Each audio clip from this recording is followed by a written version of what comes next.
Hello, नमस्कार. तुम्हा सगळ्यांचं अगदी मनापासून स्वागत.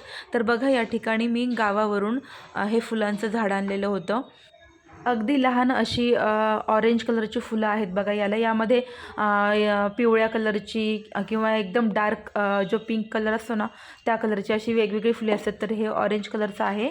तर हे खूप दिवसापासून मी शोधत होते आणि आता गावी गेले ना, तर त्या ठिकाणी मला हे दिसलं, तर मी घेऊन आले. तर बघा, या माझ्या जुन्या कुंड्या आहेत. याच्यामध्ये जी माती आहे ना, ती एकदम घट्ट झालेली आहे. तर तिला म्हटलं आधी लूज करून घेऊया. तर मी ती माती लूज करून घेते आणि मग त्याच्यातली थोडी काही घाण असेल, म्हणजे गवत वगैरे किंवा कचरा थोडंफार, तर तो काढून व्यवस्थित करून मग त्याच्यामध्ये हे फुलांचं रोप मी लावणार आहे.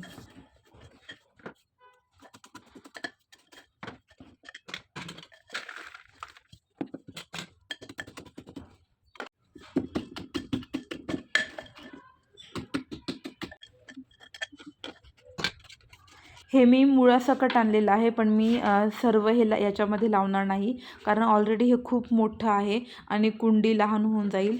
तर मी त्याची एक एक फांदी न तोडून मग ती त्या ठिकाणी लावत आहे कुंडीमध्ये. ॲक्च्युली हे झाड ना मनी प्लांटसारखं आहे. आपण फक्त त्याची फांदी तोडून जरी लावली ना, त्याला मुळं नसतील तरीसुद्धा अगदी व्यवस्थित येतं.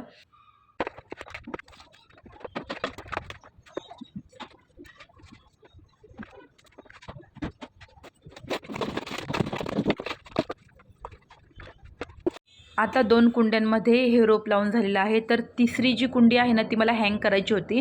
तर त्यासाठी लहान मुलांची जी डफली असते ना प्लास्टिकची खेळण्यांमधली, ती माझ्याकडे होती. तुटलेली आहे ॲक्च्युली. तर म्हटलं चला, हे आपण हँगिंगसाठी याचा यूज करू शकतो. तर याच्यामध्ये मी माती भरली आणि त्यानंतर हे फुलांचं रोप त्याच्यामध्ये लावून त्याच्या चारी साईडला रश्शी लावली आणि मग बाल्कनीमध्ये हँग करण्यासाठी याला तयार केलं.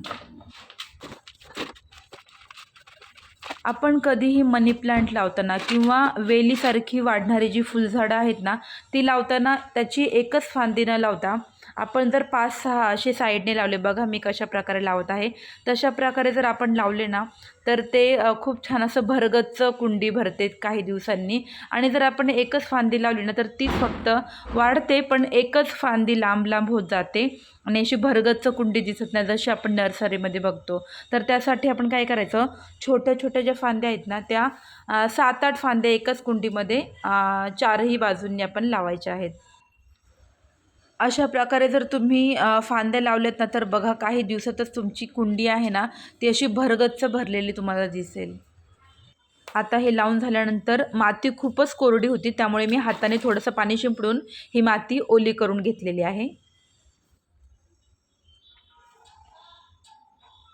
आता ही कुंडी हँग करायची होती, तर त्यासाठी मी नायलॉनची रश्शी वापरलेली आहे आणि या कुंडीला ऑलरेडी चारही बाजूला रश्शी बांधण्यासाठी जागा होती. तर त्यामध्ये मी रश्शी बांधून बघा अशा प्रकारे ही कुंडी तयार केलेली आहे.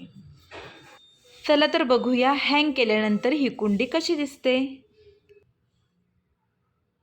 चला तर आजचा व्लॉग मी इथेच संपवते. पुन्हा भेटूया अशाच एका छानशा व्लॉगमध्ये. तोपर्यंत बाय बाय.